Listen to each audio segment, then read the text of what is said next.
మొత్తం అట్లాగా దాంట్లో 1 ఫీటున్నర 2 ఫీట్లు మొత్తం మట్టి పేరుకొని ఉంది. ఆ ఫీటున్నర 2 ఫీట్లు మట్టి పేరుకొని ఉంది. ఆ మట్టి కూడా తీయకుండా అంతా నిర్లక్ష్యం చేసి రోడ్డు మీద స్లాబ్ వేస్తుర్రు. రేపు వర్షం వస్తే నీళ్లు మొత్తం ఆగిపోయి ఇళ్లల్లో డ్రైన్లు మొత్తం బ్లాక్ అవుతుంది. మరి దీనికి బాధ్యులు ఎవరు? మరి మున్సిపాలిటీ కార్పొరేషన్ లేట్ చేస్తున్నారు, మున్సిపాలిటీ లేట్ చేస్తున్నారు, ఈ కాంట్రాక్టర్ ఎవరు ఏం పట్టించుకోకుండా తను ఇష్టం వచ్చినట్టు చేస్తున్నారు పని. మరి దీనికి అడిగేటోళ్ళు లేరు. ఏంది నాకు అర్థం కాదు. దానికి ఎవరు సాఫ్ చేస్తారు? ఆ మట్టి మొత్తం సాఫ్ చేయాలి. ఇక్కడి నుంచి అక్కడ దాకా డ్రైన్ మొత్తం జామ్ ఉంది. మేము వచ్చి మొత్తం ఆపి కార్పొరేటర్ ఏమంటాడు, నాకు ఇన్ఫర్మేషన్ ఇస్తారు అంటుండు కార్పొరేటర్.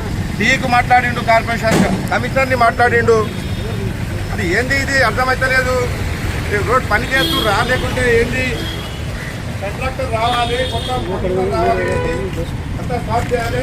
చూడండి లోపల ఎంత ఉంది, ఆ మట్టి ఎంత ఉంది, అటు ఆ మట్టి మొత్తం ఫుల్ కనీసం 2 ఫీట్లు మట్టి ఉంది. ఈ స్లాబ్ వేసిన తర్వాత ఆ మట్టి ఎట్లా సాఫ్ చేస్తారు?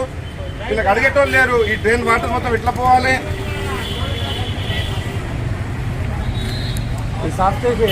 ఇది కూడా సాఫ్ చేయలే. ఇప్పుడు ఈ స్థానికులు మొత్తం వచ్చి ఇక్కడ ఒక 50 మంది దాకా గుమ్ముగూడి మొత్తం చేస్తే అప్పుడు పని ఆపి ఈ బండలు మొత్తం తీసిర్రు. ఆల్రెడీ ఇప్పుడు స్లాబ్ పడిపోతుండే, కంకర్ వచ్చేసింది, సిమెంట్ వచ్చేసింది, లేబర్ రెడీ ఉండే.